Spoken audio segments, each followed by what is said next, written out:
occupé. J'ai toujours mené une politique volontariste en sa faveur. Moi, j'ai le sentiment que le secteur agricole, c'est vraiment la vie. La vraie vie. Surtout dans une société un peu artificielle où tout est dématérialisé, désincarné, déshumanisé. Je n'ai pas attendu la récente mode du bio pour prononcer tous ces mots consacrés à notre agriculture et à ce secteur économique. Un grand soin. L'agriculture, c'est le patrimoine, M. Jean-Paul Olivier, vivant de Roquebrune.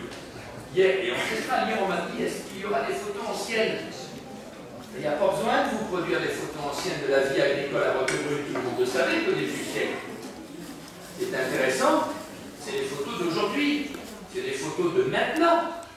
Ça, c'est le Roquebrune, je vais y revenir, d'aujourd'hui, le Roquebrune agricole d'aujourd'hui.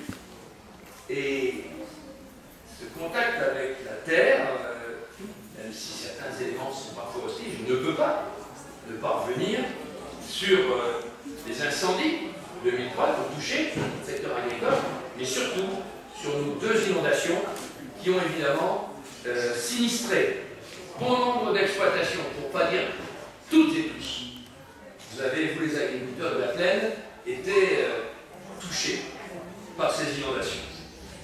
Malgré l'adversité, malgré la pression foncière, l'agriculture, c'est des dizaines d'exploitations. Tu m'as dit le chiffre exact, 67, 82, ça augmente, toutes les fois. Ce sont des centaines d'emplois, des investissements. C'est de la création de richesses fiscales, aussi pour l'État. Je crois que c'est un élément déterminant de nos paysages, de notre aménagement du territoire. En tout cas, tout ce que j'ai pu faire, je vais vous le dire, j'en suis très fier. Et c'est aussi un élément de notre sécurité, parce que ces terres bien entretenues, ces vignes, c'est justement d'excellents pare-feux. C'est ce qui peut nous protéger, naturellement, contre l'incendie des oliviers. C'est un excellent pare-feu. Il y en a qui ont une volonté de devenir de jeunes agriculteurs. Mon action a été doublée en parallèle. Dans un premier temps, j'ai tout fait pour préserver les filières existantes. La vocation des terres agricoles. C'est pour ça que nous avons signé, nous avons été une des premières communes, des premières villes, à signer un partenariat avec la SAFER, Monsieur le Président, pour justement que cette convention ait l'efficacité de pouvoir préempter des terres agricoles, mais aussi avec son ami Alain Bassineau, mon ami Alain Bassineau, de la Chambre d'agriculture, avec le syndicat des jeunes agriculteurs. Nous avons tout fait tous ensemble pour conserver un usage agricole à des parcelles menacées par une carbonisation illicite.